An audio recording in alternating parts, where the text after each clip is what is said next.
आप सभी को एग्जाम नैनो यूट्यूब चैनल में फिर से हार्दिक स्वागत है।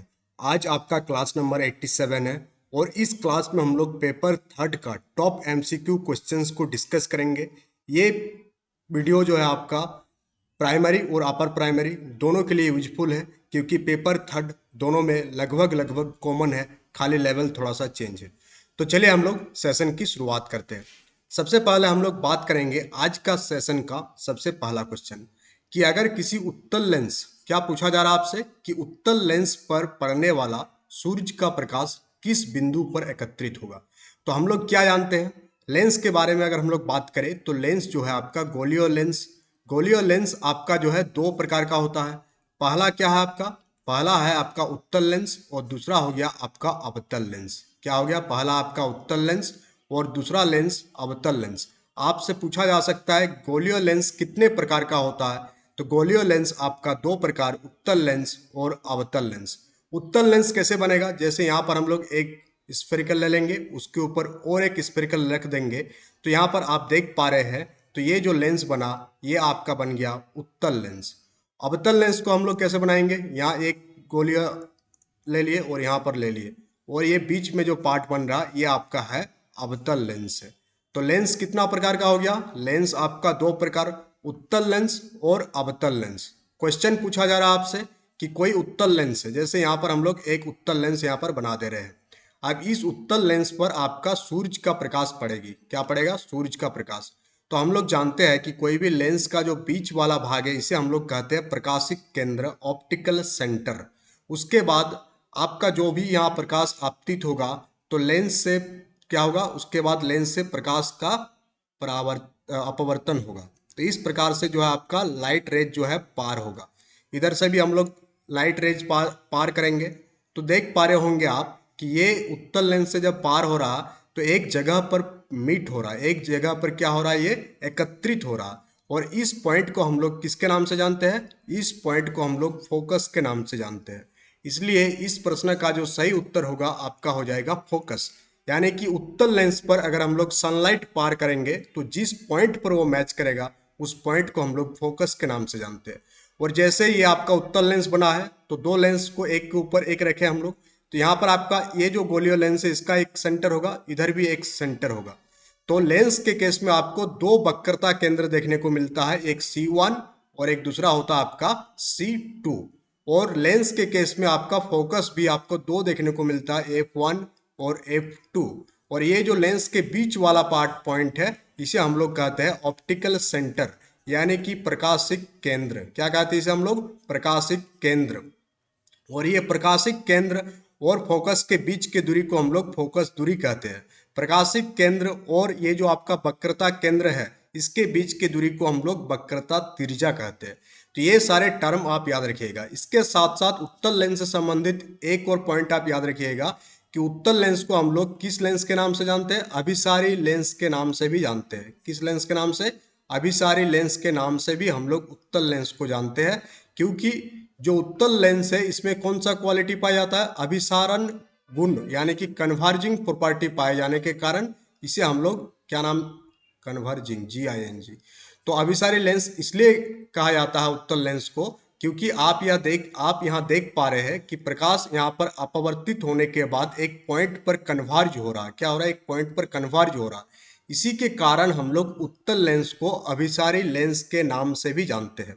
साथ ही साथ और एक क्या पॉइंट आप याद रखिएगा उत्तल लेंस से संबंधित, आप याद रखिएगा कि आपका जो आई है, ह्यूमन आई, यानी अपना जो नेत्र है, उसमें कौन सा लेंस है आपका, उत्तल लेंस का प्रयोग, उत्तल लेंस है।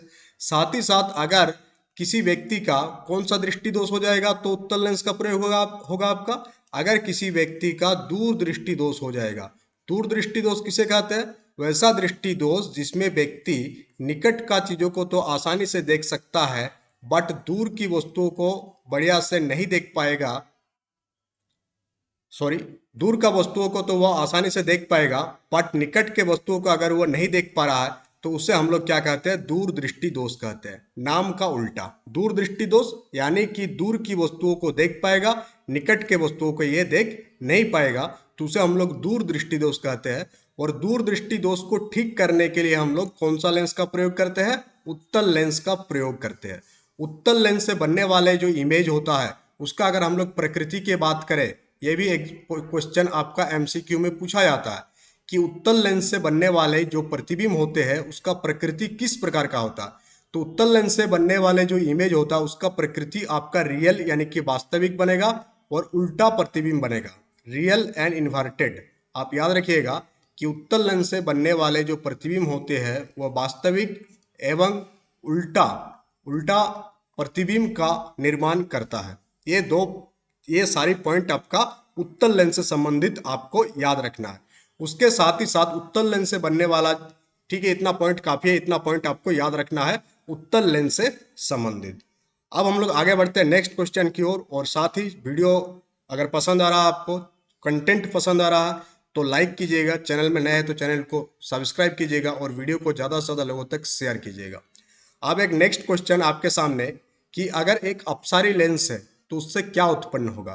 तो आपको बता दें अपसारी लेंस किस लेंस को कहा जाता है, अवतल लेंस। अवतल लेंस को हम लोग अपसारी लेंस के नाम से भी जानते हैं और ये क्वेश्चन पूछा जा चुका है एग्जाम में कि अवतल लेंस को हम लोग और किस नाम से जानते हैं। तो अवतल लेंस को हम लोग अपसारी लेंस के भी नाम से जानते हैं। क्यों? क्योंकि अपसारी लेंस में कौन सा गुण पाया जाता है, ये लाइट प्रकाश को डाइवर्ज कर देता है। डाइवर्जिंग गुण के कारण हम लोग अवतल लेंस को अपसारी लेंस के नाम से भी जानते हैं। अब आपको इसको डायग्राम के थ्रू समझाते हैं। जैसे ये क्या है आपका, ये आपका एक अवतल लेंस है। ये क्या आपका एक अवतल लेंस है और इस अवतल लेंस का ये हो गया आपका मुख्य अक्ष हो गया, प्रिंसिपल एक्सिस हो गया।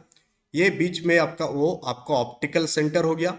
यहाँ पर आपका फोकस 1 रहेगा, यहाँ पर आपका वक्रता केंद्र 1, इधर भी हम लोग ड्रॉ कर देंगे फोकस 2 एंड वक्रता केंद्र 2। अब आप क्या करेंगे, इससे होकर आप लाइट पास करेंगे। क्या करेंगे, इससे होकर हम अब लाइट पास कराएंगे।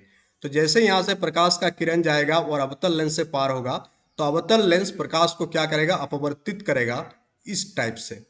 इधर से भी हम लोग एक लाइट लेके आएंगे और पार कराएंगे एक किरण को। तो इस प्रकार से क्या होगा, प्रकाश को वो क्या कर देगा, डाइवर्ज कर देगा, फैला दे रहा है।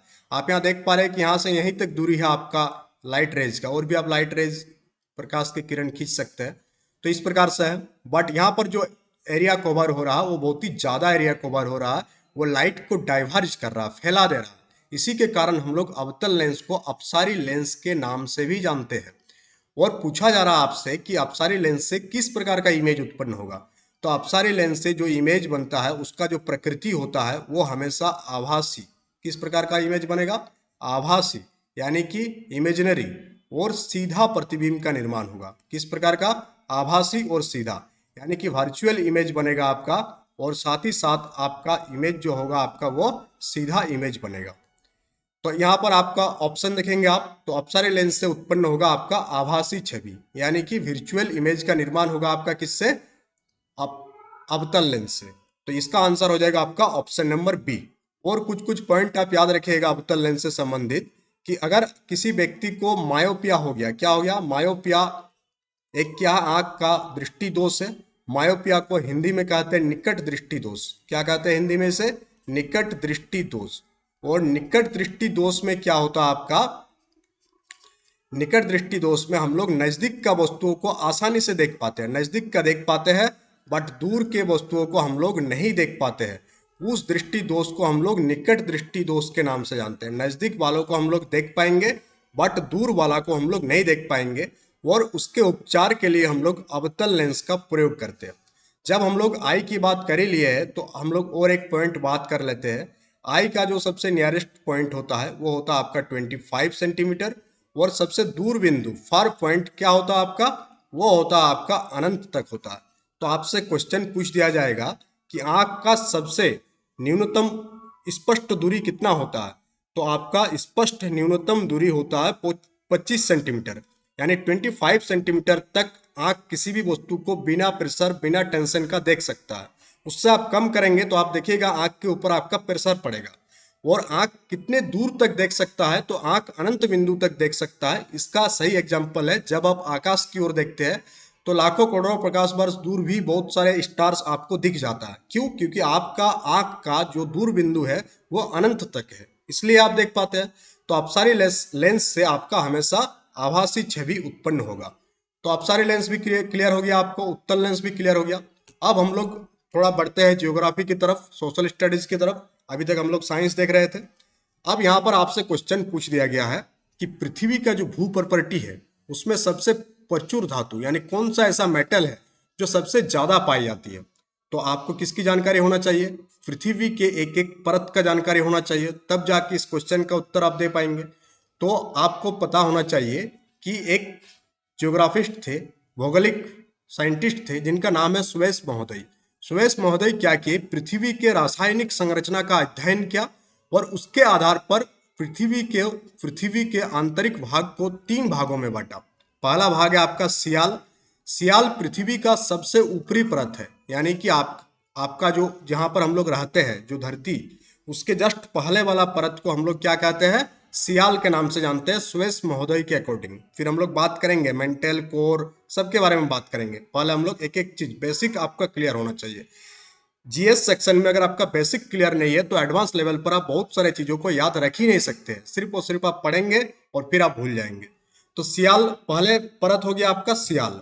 और सियाल वाला जो परत है ये आपका सिलिकॉन और एल्यूमिनियम से बना हुआ है। दूसरा परत जो कि बीच का परत है सुरेश महोदय के अकॉर्डिंग, उसमें आपका सिलिकॉन और मैग्नीशियम से बना हुआ है। और सबसे अंदर वाला जो पार्ट है पृथ्वी का वो है आपका निफे, और वो निकेल और लोहा से बना हुआ है। ये आपका पृथ्वी का रासायनिक संरचना के आधार पर अंदर वाला पार्ट का डिवीजन है। अब हम लोग क्या जानते हैं कि पृथ्वी के अंदर क्या है क्या नहीं है, इसका कोई डायरेक्ट प्रूफ हम लोगों को बहुत ही ज्यादा अवेलेबल नहीं है। उसके लिए क्या यूज किया जाता है? सिस्मिक वेव्स यानी कि भूकंपीय तरंगों का इस्तेमाल करके हम लोग ये पता करने की कोशिश करते हैं कि पृथ्वी के आंतरिक भाग कैसा हो सकता है। तो भूकंपीय तरंगों के आधार पर पृथ्वी को फिर बांटा गया है। क्या क्या? पहला परत को बोला गया क्रस्ट। पहले परत को क्या बोला गया है? क्रस्ट। 3 भागों में बांटा गया। पहले परत को बोला गया क्रस्ट, जिसे हम लोग भू प्रॉपर्टी के नाम से जानते हैं हिंदी में। सेकंड परत को बोला गया मेंटल। क्या बोला गया? मेंटल। और सबसे अंदर वाला परत को बोला गया कोर। क्या बोला गया? कोर। और कोर को फिर 2 भाग में बांटा गया। एक हो गया आपका इनर कोर, एक हो गया आपका आउटर कोर, और दूसरा हो गया आपका इनर कोर। इस प्रकार से पृथ्वी का अंदर वाला पार्ट को डिवाइड किया गया है। तो जो सियाल वाला पार्ट है वो जनरली क्रस्ट को डिनोट करता है। किसको? क्रस्ट को। जो सीमा वाला पार्ट है वो जनरली मेंटल को डिनोट करता है। और नीचे वाला पार्ट है जो आपको कोर को डिनोट करता है। और ये जो मेंटल वाला पार्ट है ये आपका पिघला हुआ पार्ट है। और साथ ही साथ जो कोर है आपका, कोर को 2 भाग में बांटा गया है। अंदर वाला पार्ट को बोला गया इनर कोर, जो कि आपका सॉलिड है। इनर कोर आपका सॉलिड है। और यहाँ पर आपका नीफे प्रेजेंट है। और उसके बाहर वाला जो पार्ट है आउटर कोर है, ये आपका लिक्विड है। आउटर कोर कैसा है आपका? लिक्विड है। कोर की बात करें हम लोग। और कोर के अंदर में निफे यानी निकेल और आयरन के प्रेजेंट होने के कारण ही पृथ्वी का क्या पाया जाता है? पृथ्वी में चुंबकीय गुण, पृथ्वी का जो चुंबकीय गुण है, मैग्नेटिक प्रॉपर्टी है, उसके पीछे का कारण क्या है? उसके पीछे का कारण यही है कि पृथ्वी का जो कोर है वो निफे का बना हुआ, निकल और आयरन का बना हुआ, निकल और लोहा का बना हुआ, जिसके कारण पृथ्वी में क्या पाया जाता है? चुंबकीय गुण पाया जाता है।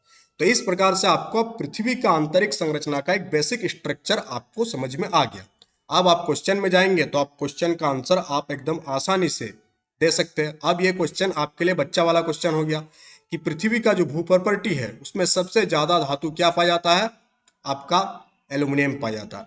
क्योंकि जो भू प्रॉपर्टी है वो किसका बना हुआ है? आपका सियाल का बना हुआ है, सिलिकॉन एंड एल्यूमिनियम। तो ये हो गया आपका सियाल। समझ में आ गया आपको? ऐसे ही आपको जीएस को समझना है। अब हम लोग आगे बढ़ते हैं। और आगे बढ़ने से पहले अगर आप प्लस कोर्सेस लेना चाहते हैं जेएसएससी शिक्षक भर्ती के लिए, तो 3 टाइप के बैचेस आपका अवेलेबल है, चाहे 1 to 5 हो, चाहे 6 to 8 हो। एक कंप्लीट बैच आता है जिसमें आपको वीडियो क्लासेस के थ्रू समझाया जाता है, यानी कि आपको वीडियो लाइव प्लस रिकॉर्डेड, उसके साथ साथ आपको नोट्स, टेस्ट सीरीज, ये तीनों प्रोवाइड किया जाता है कंप्लीट बैच में। दूसरा एक बैच है जिसमें सिर्फ और सिर्फ आपको नोट्स और टेस्ट प्रोवाइड किया जाता है। टोटल आपको 10 से ज़्यादा ही टेस्ट दिया जाएगा। अभी के लिए हम लोग 10 टेस्ट सीरीज लिख के रखे हैं। और एक तीसरा बैच है टेस्ट सीरीज का, जिसमें आपको 10 से ज़्यादा टेस्ट आपको प्रोवाइड किया जाएगा। और पूरा का पूरा कोर्स को डिजाइन किया गया है जेएसएससी सिलेबस पर बेस्ड है। और एनसीईआरटी और जेसीईआरटी किताबों से ही सारा नोट्स को बनाया जा रहा है। तो चलिए हम लोग आगे बढ़ते हैं। कोर्स का प्राइस आप देख सकते हैं। अगर आज आप बाय करते हैं तो आपको 351 में ये कोर्स आज फिर से इसको ओपन किया गया है। कोर्स फी आपका 999 है, बट रामनवमी के अवसर पर आप इसे 351 में इस बैच को आप एक्सेस कर सकते हैं। अब हम लोग आगे बढ़ते हैं और थोड़ा मैथ का मजा ले लेते हैं, क्योंकि जीएस पढ़ने से दिमाग आपको हो सकता है बोरिंग लग रहा हो, थोड़ा बहुत मैथ का भी रिवीजन हो जाए। तो आपको क्या दिया गया है, एक त्रिभुज दिया गया है और उस त्रिभुज का नाम बताया गया आपको ए बी सी। कौन सा त्रिभुज है? त्रिभुज ए बी सी। और हम लोग जानते हैं त्रिभुज का 3 भुजा होता है, 3 कोण होता है, 3 शीर्ष होता है, और त्रिभुज के तीनों कोणों का जो योग होता है वो आपका 180 डिग्री होता है। यानी त्रिभुज ए बी सी में एंगल ए, एंगल बी और एंगल सी, इन तीनों को जोड़ेंगे तो तीनों कोणों का योग हमेशा 180 डिग्री आएगा। अगर उससे ज्यादा आ रहा तो त्रिभुज नहीं है, उससे कम आ रहा तो त्रिभुज नहीं है। और यहाँ पर क्या बोला गया कि त्रिभुज ए बी सी में ए बी और ए सी ये दोनों आपका बराबर है। तो त्रिभुज का प्रॉपर्टी है कि किसी त्रिभुज का अगर दो भुजा बराबर होगा तो उसका आमने सामने का कोण भी बराबर होगा। यानी इस ए बी का सामने का कोण क्या है? सी है, इसे हम लोग एक्स नाम दे देते हैं। ए सी का सामने का कोण क्या है? बी है। और ये दोनों आपस में क्या होगा? बराबर होगा, यानी ये भी आपका एक्स हो जाएगा। क्यों हुआ समझ में आया आपको? क्योंकि ए बी जो है वो बी सी के बराबर है, और हम लोग जानते हैं कि त्रिभुज का अगर दो भुजा बराबर है तो उसके आमने सामने की कोण भी क्या होता है? बराबर है। तो बी और सी, और बी यहाँ पर आपको 70 डिग्री दिया हुआ है, तो एंगल बी और एंगल सी का वैल्यू कितना आ गया? 70 डिग्री आ गया। आपसे वैल्यू एंगल ए का पूछा गया। अब आप इस चीज में इन सारे वैल्यू को पुट कर देंगे तो एंगल ए, एंगल बी हो गया आपका 70 प्लस 70 इक्वल टू हो गया आपका 180। दोनों को जोड़ेंगे आप तो angle A plus 140 equal to हो जाएगा 180। तो एंगल ए इक्वल टू आप आसानी से इसको माइनस करेंगे, यहाँ समझाने के लिए आपको इतना लिख रहे हैं। एंगल ए कितना आ गया आपका? 40 डिग्री। एंगल ए कितना आ गया आपका? 40 डिग्री। यहाँ ऑप्शन गलत है, ये आपका 40 डिग्री होगा। तो एंगल ए कितना आ जाएगा आपका? 40 डिग्री। अगर एंगल बी क्या आपका 70 है तो 140 हो गया, और 180 में अगर हम लोग 140 घटा देंगे तो एंगल ए का मान कितना हो जाएगा आपका? 40 डिग्री। ऑप्शन नंबर ए आपका एकदम सही उत्तर हो जाएगा। नेक्स्ट क्वेश्चन की ओर आगे बढ़ते हैं हम लोग। और नेक्स्ट क्वेश्चन आपका कि त्रिभुज ए बी सी एक समबाहु त्रिभुज है। त्रिभुज का प्रकार अगर हम लोग देखेंगे, त्रिभुज को हम लोग दो भागों में डिवाइड कर सकते हैं। एक आपका कोण के आधार पर और एक आपका भुजा के आधार पर हम लोग त्रिभुज को कैटेगराइज यानी वर्गीकृत कर सकते हैं। सबसे पहले हम लोग देखते हैं कोण के आधार पर त्रिभुज का प्रकार। कोण के आधार पर त्रिभुज आपका होता है 3 प्रकार का। कितने प्रकार का? 3 प्रकार का त्रिभुज होता है। पहला होता है आपका एक्यूएट ट्राइंगल यानी कि न्यून कोण त्रिभुज। दूसरा होता है आपका समकोण त्रिभुज, और आपका तीसरा होगा आपका अधिक कोण त्रिभुज।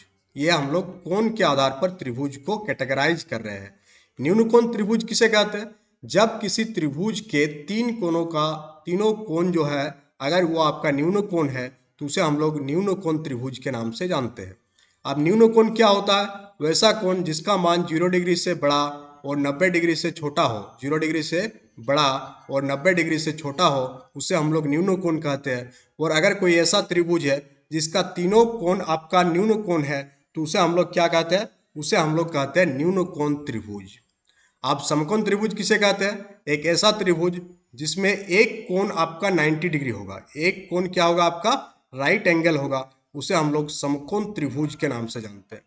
अधिक कोण किसे कहते हैं? एक ऐसा त्रिभुज जिसमें उसका एक कोण आपका अधिक कोण हो तो उसे हम लोग अधिक कोण त्रिभुज के नाम से जानते हैं। यानी ये वाला कोण मान लेते हैं कि 120 डिग्री है तो वो आपका अधिक कोण त्रिभुज है। अधिक कोण किसे कहते हैं? वैसा कोण जिसका माप आपका 90 डिग्री से बड़ा और 180 डिग्री से छोटा हो उसे हम लोग अधिक कोण के नाम से जानते हैं। ये हो गया त्रिभुज का प्रकार आपका कोण के आधार पर। अगर हम लोग भुजा के आधार पर त्रिभुज को बांटे, भुजा के आधार पर, तो भुजा के आधार पर भी 3 प्रकार का त्रिभुज आपका आता है। एक होता है आपका समबाहु त्रिभुज, दूसरा होता है आपका विषमबाहु त्रिभुज, और तीसरा होता है आपका समद्विबाहु त्रिभुज। समद्विबाहु त्रिभुज। समबाहु त्रिभुज क्या होता है? एक ऐसा त्रिभुज जिसका तीनों भुजा आपस में बराबर हो उसे हम लोग समबाहु त्रिभुज के नाम से जानते हैं। विषमबाहु त्रिभुज क्या होगा? जिसका तीनों भुजा अलग अलग माप का होगा, तीनों भुजा अलग अलग माप का होगा, उसे हम लोग विषमबाहु त्रिभुज कहेंगे। समबाहु त्रिभुज किसे कहेंगे? जिसका तीनों भुजा का माप सेम हो, उसे हम लोग समबाहु त्रिभुज कहेंगे। समद्विबाहु त्रिभुज किसे कहते हैं? जिसके दोनों भुजा आपस में बराबर हो, उसे हम लोग समद्विबाहु त्रिभुज कहते हैं। तो त्रिभुज का प्रकार आपको समझ में आ गया। त्रिभुज टोटल 6 प्रकार का होता है। त्रिभुज टोटल 6 प्रकार का आधार होता है। कोण के आधार पर 3 प्रकार और भुजा के आधार पर आपका 3 प्रकार। क्वेश्चन आपसे यहाँ पूछा जा रहा था सॉरी, कि त्रिभुज एबीसी एक समबाहु त्रिभुज है। कैसा त्रिभुज है? एक समबाहु त्रिभुज है। तो अभी अभी आप समझे कि एक समबाहु त्रिभुज में तीनों भुजा आपस में बराबर होता है, तीनों भुजा आपस में बराबर होता है, और साथ ही साथ समबाहु त्रिभुज का प्रत्येक कोण 60 डिग्री के बराबर होता है। कितना डिग्री का? 60 डिग्री। एक समबाहु त्रिभुज के तीनों भुजा आपस में बराबर होगा और साथ ही साथ प्रत्येक कोण आपका 60 डिग्री के बराबर होगा। तो आपका समबाहु त्रिभुज यानी त्रिभुज का पूरा पोस्टमार्टम यहाँ कर दिए, आपको पूरा का पूरा क्लियर हो गया। अब नेक्स्ट क्वेश्चन आपसे यह पूछा जा रहा है, इसको खाली आप अवरही कर लीजिए, यहाँ पर इसको कर लेंगे आप अवरोही क्रम। अब आपके सामने साइंस का क्वेश्चन है, metals and non metals, class 10th में ये चैप्टर है आपका। यहाँ पर आपको रिएक्टिविटी सीरीज यानी प्रतिक्रियाशीलता क्रम, और यहाँ से क्वेश्चन आपका बन सकता है, और आप इसे कैसे याद करेंगे उसका ट्रिक भी यहाँ पर बताएंगे। आपको क्वेश्चन पूछा गया है कि निम्नलिखित में से कौन सी दी गई धातुओं की उनकी प्रतिक्रियाशीलता के अवरही क्रम में व्यवस्था करें आप। तो कौन कौन सा धातु दिया गया? Zinc, iron, magnesium, sodium. अब इसको आपको रिएक्टिविटी सीरीज के अकॉर्डिंग अवरही क्रम किसे कहते हैं? यानी पहले आपका बड़ा होगा, फिर छोटा होगा, फिर छोटा होगा, यानी बड़ा से छोटा की ओर जाएंगे तो उसे हम लोग अवरही क्रम कहते हैं। क्या कहते हैं उसे हम लोग? अवरही क्रम। यानी आप पहाड़ से उतर रहे हैं तो वो हो गया आपका अवरही, पहाड़ पर चढ़ रहे तो वो हो गया आपका आरोही क्रम। तो अवरही क्रम में आपको इन सारे मेटल्स को सजाना है। तो पहले आप देखेंगे यहाँ पर रिएक्टिविटी सीरीज को। तो रिएक्टिविटी सीरीज में सबसे ज्यादा रिएक्टिव है आपका पोटेशियम। क्या? आपका पोटेशियम सबसे ज्यादा। कैसे डिनोट करते हैं पोटेशियम को हम लोग? फिर आपका आता है सोडियम, उससे थोड़ा कम हम लोग पहले छोटा से बढ़ा जाते हैं। सबसे कम जो है मेटल है जिसमें ज्यादा रिएक्टिविटी नहीं पाया जाता है, वह हो गया आपका सोना। इसलिए हम लोग सोना का प्रयोग आभूषणों में करते हैं। उसके बाद आपका होता है सिल्वर, उसके बाद आपका आ गया कॉपर, उसके बाद आपका आ गया हाइड्रोजन। तो इस प्रकार से हम लोग सबसे कम अभिक्रियाशील धातु क्या है? सोना। और सबसे ज्यादा अभिक्रियाशील धातु क्या है? पोटेशियम। और ये रिएक्टेंट सीरीज को याद करने के लिए आप याद कीजिएगा, please stop calling me a careless zebra, instead try learning how copper shapes gold. ये पूरा लाइन को आप याद कर लीजिएगा। अगर ये लाइन आपको याद नहीं हो रहा इधर वाला पार्ट, तो प्लीज से पी से पोटेशियम, स्टॉप एस से आपका सोडियम, कॉलिंग सी से आपका कैल्शियम, मी एम से आपका मैग्नीशियम, सबका हम लोग नाम भी यहाँ लिख दे रहे हैं, कैल्शियम सी ए हो गया, ए से हो गया आपका एल्यूमिनियम, केयरलेस से हो गया आपका कार्बन, सी जेब्रा से आपका जिंक हो गया, जेब्रा से आपका जिंक हो गया, इंस्टीड से आपका आयरन हो गया, ट्राई से आपका टीन हो गया, और लर्निंग से आपका लेड हो गया, हाउस से आपका हाइड्रोजन हो गया, कॉपर से आपका कॉपर हो गया, सेब से आपका सिल्वर, गोल्ड से आपका गोल्ड। अब आप इसको सजाएंगे तो आप आसानी से सजा सकते हैं। सबसे पहले यहाँ देखेंगे आप, तो सबसे आपको पहले बड़ा खोजना है। तो यहाँ आपको सोडियम दिख रहा है, पोटेशियम के जस्ट बाद आपका सोडियम है, तो सोडियम सबसे पहले हो जाएगा। तो ये ऑप्शन तो एक कट गया आपका, एलिमिनेट कर दिया आप। अब 3 ऑप्शन आपका बच गया। अब आप ध्यान से देखेंगे, सोडियम के बाद आपको मिल रहा मैग्नीशियम, ये आपका मैग्नीशियम है। तो सोडियम के बाद मैग्नीशियम सी में नहीं है, तो सी आपका एलिमिनेट हो गया। उसके बाद आप देखेंगे कि मैग्नीशियम के बाद क्या है? मैग्नीशियम के बाद जिंक है। तो यहाँ पर आप चले जाएंगे, बी ऑप्शन कट जाएगा और डी ऑप्शन आपका एकदम सही उत्तर हो जाएगा। सोडियम, मैग्नीशियम, जिंक और आयरन इस क्वेश्चन का सही उत्तर है। सबसे अधिक, सबसे मोस्ट रिएक्टिव मेटल जो है वो पोटेशियम है। सबसे लिस्ट, सबसे कम अभिक्रियाशील धातु जो है आपका सोना है। और सोना का प्रयोग इसीलिए हम लोग आभूषण में करते हैं ताकि स्किन के साथ कोई रिएक्शन ना हो। पोटेशियम का हार पहन लेंगे आप तो क्या होगा? रिएक्शन हो जाएगा आपका स्किन के साथ। बट आप सोना का पहनेंगे तो कुछ नहीं होगा आपका। आप लोहा का पहन लेंगे तो जंग लग जाएगा, उससे भी स्किन में रिएक्शन होगा। अब नेक्स्ट हम लोग फिर थोड़ा जियोग्राफी की ओर मूव करते हैं। वो जियोग्राफी में आपसे यहाँ पूछा जा रहा है कि समग्र रूप से जलोढ़ मिट्टी यानी एलुवियल सॉइल किसकी उपस्थिति के कारण सबसे ज्यादा उपजाऊ है? हम लोग मिट्टी के वर्गीकरण में देखते हैं कि जलोढ़ मिट्टी जो है सबसे अत्यधिक उपजाऊ मिट्टी है। उसके पीछे का कारण ये है क्योंकि जलोढ़ मिट्टी में जो आपका पोटास, फास्फोरिक एसिड और साथ ही साथ ह्यूमस पाया जाता है। इसी के कारण आपका जो जलोढ़ मिट्टी है, एलुवियल सॉइल, जलोढ़ मिट्टी, ये आपका अधिक उपजाऊ है। नेक्स्ट क्वेश्चन की ओर आगे बढ़ेंगे हम लोग। और नेक्स्ट क्वेश्चन, साथ ही साथ सेशन को आप लोग लाइक कीजिएगा, शेयर कीजिएगा और फीडबैक जरूर दीजिएगा कि सेशन कैसा लगा।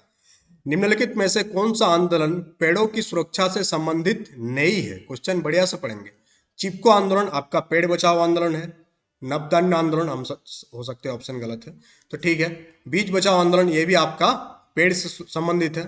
बट प्रोजेक्ट टाइगर ये आपका क्या है? बाघ संरक्षण के लिए किया गया एक प्रोजेक्ट है। प्रोजेक्ट टाइगर आपका पेड़ सुरक्षा से संबंधित नहीं है, तो ऑप्शन नंबर सी इसका सही उत्तर हो जाएगा। नेक्स्ट क्वेश्चन की ओर आगे बढ़ेंगे हम लोग कि वो चक्र जिसके द्वारा जल यानी कि वाटर निरंतर क्या हो रहा है? रिसाइकिल हो रहा है, नवीनीकृत हो रहा है। उस चक्र को हम लोग किस चक्र के नाम से जानते हैं? उसे हम लोग जल चक्र के नाम से जानते हैं, वाटर साइकिल के नाम से जानते हैं। वाटर साइकिल आप पढ़े होंगे ईवीएस में कि आपका पानी है, पानी वेपराइज्ड हो रहा, फिर कहाँ जा रहा? या आसमान में जा रहा, बादल बन रहा, ठंडा हो रहा, संघनित हो रहा है, इवापोरेट हो रहा है और फिर बादल के रूप में, बारिश के रूप में गिर रहा है। तो इस चक्र को हम लोग क्या कहते हैं? जल चक्र कहते हैं। नेक्स्ट है आपका कि जो आदिम निर्वाह खेती के संबंध में निम्नलिखित में से कौन सा कथन गलत है आपसे पूछा जा रहा है। सबसे पहला ऑप्शन देखेंगे आप कि यह बहुत पुरानी प्रकार की कृषि पद्धति है, तो ये स्टेटमेंट आपका सही स्टेटमेंट है, ये तो आपका गलत स्टेटमेंट नहीं है। सी वाला स्टेटमेंट आप देखेंगे तो यहाँ लिखा हुआ है कि यह खेती पद्धति मानसून और मिट्टी की प्राकृतिक उर्वरता पर निर्भर करती है। बिल्कुल सही है। पहले के जो लोग थे वे लोग क्या पूरा का पूरा एकदम ऑर्गेनिक खेती करते थे, पूरा का पूरा मानसून पर डिपेंड था हम लोगों का खेती, आज भी है। बट मिट्टी के केस में हम लोग क्या कर दिए? फर्टिलाइजर का इस्तेमाल कर दिए। बट वे लोग क्या करता था? नेचुरल फर्टिलाइजर जैसे कि गोबर हो गया, पत्ता का कूड़ा हो गया, ये सब का इस्तेमाल करते थे। फोर्थ वाला आप देखेंगे तो काट कर जलाना एक प्रकार की आदिम निर्वाह खेती पद्धति है। सही बात है। तो हम पहले के टाइम में खेती को क्या करता था?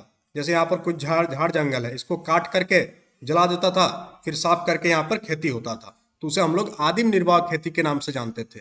बट यह कौन सा कथन गलत है कि इस खेती की उत्पादकता, प्रोडक्टिविटी अधिक है? ये आपका गलत है। क्यों गलत है? क्योंकि आदिम निर्वाह खेती की उत्पादकता उतना नहीं है जितना हम लोग आज के डेट में कर पा रहे हैं। अगर सोचिए आज भी हम लोग आदिम निर्वाह खेती करते तो इतना बड़ा जनसंख्या का हम लोग पेट भर ही नहीं सकते थे, पूरा का पूरा संसार में हाहाकार मच जाता, खाना के लिए लड़ाई होता। आज के डेट में खाना के लिए तो लड़ाई कम बंद हो गया, कम से कम पहले के टाइम में खाना भोजन यही सब के लिए लड़ाई होता था। अभी भी जो लड़ाई होता था, लड़ाई होता है जंगलों में। आप जंगल लाइफ देखेंगे तो जानवर का लड़ाई किस चीज को लेकर होता है? खाना को लेकर होता है सबसे ज्यादा। तो खेती के मामले में हम लोग क्या हो गए? निर्भरता खत्म हो गया हम लोगों का, हम लोग सेल्फ सफिशिएंट हो गए। अब नेक्स्ट क्वेश्चन आपसे पूछा जा रहा कि फलों और सब्जियों की खेती को हम लोग क्या कहते हैं? तो फलों और सब्जियों को खेती को हम लोग बागवानी के नाम से जानते हैं। किसके नाम से जानते हैं हम लोग? बागवानी के नाम से जानते हैं। ये पीडीएफ आपको एप्लीकेशन में मिल जाएगा, एप्लीकेशन में आप जाइएगा फ्री कोर्स में, वहाँ ये पीडीएफ आप डाउनलोड कर सकते हो। नेक्स्ट क्वेश्चन यहाँ पूछा जा रहा है आपसे कि भारत का निम्नलिखित में से कौन सा एरिया, कौन सा क्षेत्र लगभग आर्थिक खनिजों से रहित है? अब आर्थिक खनिज किसे कहते हैं? आर्थिक खनिज जैसे आपका कोयला हो गया आर्थिक खनिज, ये सारा आपका आर्थिक खनिज के अंतर्गत आता है। और आपका जो उत्तर भारत का जो जलोढ़ मैदान है, एलुवियल जो प्लेन है, जलोढ़ मैदान, ये आपका आर्थिक खनिज से रहित है। ये आपका सही उत्तर हो जाएगा। बाकी सबसे ज्यादा खनिज किस एरिया में पाया जाता है? तो पठारी क्षेत्र में सबसे ज्यादा खनिज पाया जाता है। आप याद रखिएगा इस पॉइंट को कि पठारी क्षेत्र में सबसे ज्यादा खनिज पाया जाता है। और अपना झारखंड इस मामले में सबसे धनी राज्य है पूरा ऑल ओवर इंडिया में। पूरा ऑल ओवर इंडिया का 40% खनिज सिर्फ और सिर्फ झारखंड में पाया जाता है। और झारखंड को इसलिए क्या कहा जाता है? भारत का रूर प्रदेश कहा जाता है। क्यों कहा जाता है? जैसे आपका जर्मनी का एक जगह है, नाम भुला जा रहा है, तो वो उसी टाइप से ये भारत का रूर प्रदेश क्या है? आपका झारखंड है। नेक्स्ट क्वेश्चन आपसे पूछा जा रहा कि ऑलवेज फ्री स्टेट यानी कि मुक्त अवस्था में पाई जाने वाली धातु कौन सा? अभी आप जो रिएक्टिविटी सीरीज देखे थे, सबसे नीचे क्या था आपका? सोना था। सबसे कम अभिक्रियाशील धातु सोना, और सबसे ज्यादा अभिक्रियाशील धातु पोटासियम, क्या आपका? पोटासियम। तो यहाँ पर पूछा जा रहा आपसे कि सदैव मुक्त अवस्था में, ऑलवेज मुक्त अवस्था में पाई जाने वाली धातु क्या हो जाएगा आपका? सोना हो जाएगा। तो इसका उत्तर आपका सोना हो जाएगा। नेक्स्ट हम लोग आगे बढ़ेंगे। नेक्स्ट पूछा जा रहा है आपसे कि जब प्रकाश की किरण एक माध्यम से दूसरे माध्यम में जाती है, जैसे आपका यहाँ पर हम लोग दो माध्यम बनाते हैं। ये जो माध्यम हम बना रहे हैं ये आपका सघन माध्यम है, मान लेते हैं वाटर है, कुछ भी है। इसके ऊपर में जो है आपका हवा है, जो कि आपका विरल माध्यम है। अब यहाँ पर जैसे ही लाइट आएगा तो, और यहाँ पर जैसे ही पार होगा लाइट, तो क्या होगा, लाइट का माध्यम चेंज होगा, विरल से वो सघन की ओर जाएगा। तो उस केस में आपका क्या होगा, ये लाइट सीधा नहीं जाएगा, जाना तो चाहिए सीधा, बट वो सीधा नहीं जाएगा, उसका क्या पथ में परिवर्तन आएगा, जिसे हम लोग प्रकाश का परावर्तन कहते हैं। तो उसका पथ में क्या होगा, बदलाव आएगा। तो आप याद रखिएगा, पहला ऑप्शन बोला जा रहा है कि इसकी गति के साथ साथ दिशा में भी हमेशा बदलाव होता है। ऑप्शन बी, गति और दिशा में कोई बदलाव नहीं, तो गलत हो जाएगा, बदलाव तो होगा। ऑप्शन सी, गति में परिवर्तन लेकिन दिशा में कोई परिवर्तन नहीं, भी गलत। अगर उसका गति में परिवर्तन होगा तो दिशा में भी तो चेंज होगा। पहले मान लेते हैं ईस्ट की ओर जा रहा था, अब तो थोड़ा इधर आ गया। दिशा में परिवर्तन लेकिन स्थिर गति, ये भी गलत। तो ऑप्शन ए आपका सही हो जाएगा कि इसकी गति के साथ साथ दिशा में भी हमेशा क्या होती रहती है, बदलाव होती रहती है। इसी को हम लोग प्रकाश का परावर्तन कहते हैं। और स्नेल का नियम आपको पता है, स्नेल का नियम क्या कहता है, अपवर्तनांक म्यू इक्वल टू क्या होता है, sine I by sine R होता है। ये भी आप याद रखिएगा, इसी को हम लोग कहते हैं स्नेल का नियम। क्या कहते हैं, स्नेल का नियम। ये पॉइंट भी इंपॉर्टेंट है, ठीक है। अब हम लोग आगे बढ़ते हैं। आगे आपका कि निम्नलिखित में से किस सामग्री का उपयोग लेंस बनाने के लिए नहीं किया जा सकता। तो हम लोग जानते हैं कि मिट्टी का प्रयोग जो है आपका लेंस बनाने के लिए नहीं किया जाएगा। बाकी आपका पानी, ग्लास, प्लास्टिक, इसका प्रयोग किया जाएगा। और ये क्वेश्चन रेलवे में भी पूछा गया है, एसएससी में भी पूछा गया कि किस सामग्री का उपयोग हम लोग लेंस को बनाने के लिए नहीं करते, और ये आपका क्लास 10th में है। नेक्स्ट आपका फिर आप हम लोग इतिहास की ओर मोड़ लेते हैं। भारतीय राष्ट्रीय आंदोलन कि कांग्रेस द्वारा असहयोग नॉन कोऑपरेशन प्रोग्राम कब अपनाया गया था। तो 1920 में नागपुर में आपका अधिवेशन हुआ था, और नागपुर अधिवेशन में आपका कांग्रेस द्वारा असहयोग कार्यक्रम को अपनाया गया था। नेक्स्ट आपका क्वेश्चन एनसीईआरटी बुक से, फिर ये क्वेश्चन है आपका क्लास 10th में है ये आपका कि आंध्र प्रदेश, आंध्र मतलब आंध्र प्रदेश, आंध्र की गुडेम पहाड़ियों में किसानों के नेता कौन थे। तो आंध्र के गुडेम पहाड़ियों में अल्लूरी सीताराम राजू जो है किसानों के नेता थे। ये क्वेश्चन इससे पहले भी एक बार कराए हैं, बट क्वेश्चन का फॉर्मेट अलग था। नेक्स्ट आपका 1930 में मुस्लिम लीग के अध्यक्ष कौन थे। तो 1930 में मुस्लिम लीग के जो अध्यक्ष थे कौन थे, सर मोहम्मद इकबाल 1930 में मुस्लिम लीग के अध्यक्ष थे। नेक्स्ट है आपका बंगाल और मद्राज के दो महान लेखक जिन्होंने लोक कथाओं के माध्यम से 19th सेंचुरी के अंत में राष्ट्रवाद में योगदान दिया। व्हाट इज नेशनलिज्म, ये आपका क्लास 10th का इतिहास का पहला चैप्टर है कि राष्ट्रवाद क्या है। तो राष्ट्रवाद क्या है, राष्ट्र के लिए जो भावना उत्पन्न होता है हम लोगों के मन में, वही राष्ट्रवाद है। राष्ट्र के प्रति प्यार, राष्ट्र के प्रति समर्पण और राष्ट्र के प्रति जो हम लोगों का ड्यूटी है उसका पूरा करने की भावना ही राष्ट्रवाद के नाम से, नेशनलिज्म के नाम से जाना जाता है।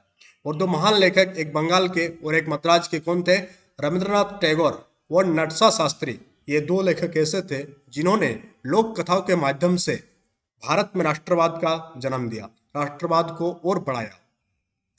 और अवनींद्रनाथ टैगोर क्या किए थे, भारत माता का पहला पेंटिंग कौन बनाए थे, अवनींद्रनाथ टैगोर। ये भी कहां से बिलोंग करते हैं, बंगाल।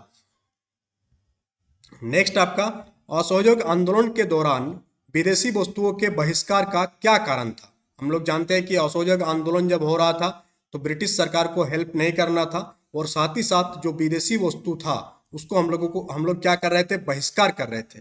इसके पीछे का रीजन था कि जो विदेशी वस्तु होता है वो किस चीज को रिप्रेजेंट कर रहा था, वो विदेशी शासन का एक सिंबोलिज्म था। और उसी सिंबोलिज्म को हम लोग विरोध कर रहे थे कि हाँ अब हम लोग विदेशी शासन के अंडर में नहीं रहेंगे। तो विदेशी शासन का प्रतीक था आपका विदेशी वस्तु, इसीलिए उसका बहिष्कार किया जा रहा था। नेक्स्ट क्वेश्चन की ओर आगे बढ़ेंगे, सेशन को लाइक करते रहिएगा। तो ये आज का सेशन का आपका अंतिम क्वेश्चन था। और फिर एक बार बता दें कि अगर आप क्लास कोर्सेज ज्वाइन करना चाहते हैं झारखंड शिक्षक भर्ती का, और बहुत ही जल्द हम लोग जेटेट मेंस का भी कोर्स अनाउंस करेंगे, बट पहले हम लोग इस कोर्स को थोड़ा और आगे बढ़ा लेते हैं, सो दैट पूरा कोर्स जब 75% कंप्लीट हो जाएगा तो हम लोग जेटेट मेंस का कोर्स हम लोग लॉन्च कर देंगे। तो जेटेट मेंस वाले थोड़ा वेट करेंगे, बाकी आप सॉरी जेटेट मेंस का कोर्स चल रहा है, जेटेट वाले वेट करेंगे जो जेटेट का तैयारी कर रहे हैं। जेटेट का भी कोर्स आपका लॉन्च किया जाएगा, पहले इसको हम लोग 75% कंप्लीट कर लेते हैं, तब हम लोग जेटेट का कोर्स लॉन्च करेंगे। ये प्लस कोर्स आपका कंप्लीट बैच आपको आज आप 351 में इसको एक्सेस कर सकते हैं। आप नोट्स बैच को 251 में एक्सेस कर सकते हैं। ये ऑफर आज के लिए है। टेस्ट सीरीज को आप 151 में एक्सेस कर सकते हैं। तो सारा प्राइस जो रखा गया बहुत ही मिनिमल प्राइस रखा गया, सो दैट झारखंड के हर एक बच्चा इसको एक्सेस कर सके। थोड़ा बहुत यहाँ पर भी हम बता देते हैं। 351 वाला जो बैच है, जो कि आपका कंप्लीट बैच है, इसमें live classes, chapter wise class notes, section wise PDF notes, PYQ कराया जाएगा और 10 फुल लेंथ टेस्ट, उससे ज़्यादा ही आपको मिलेगा, बट यहाँ लिखे हैं हम 10 फुल लेंथ टेस्ट, इससे ज़्यादा आपको प्रोवाइड किया जाएगा।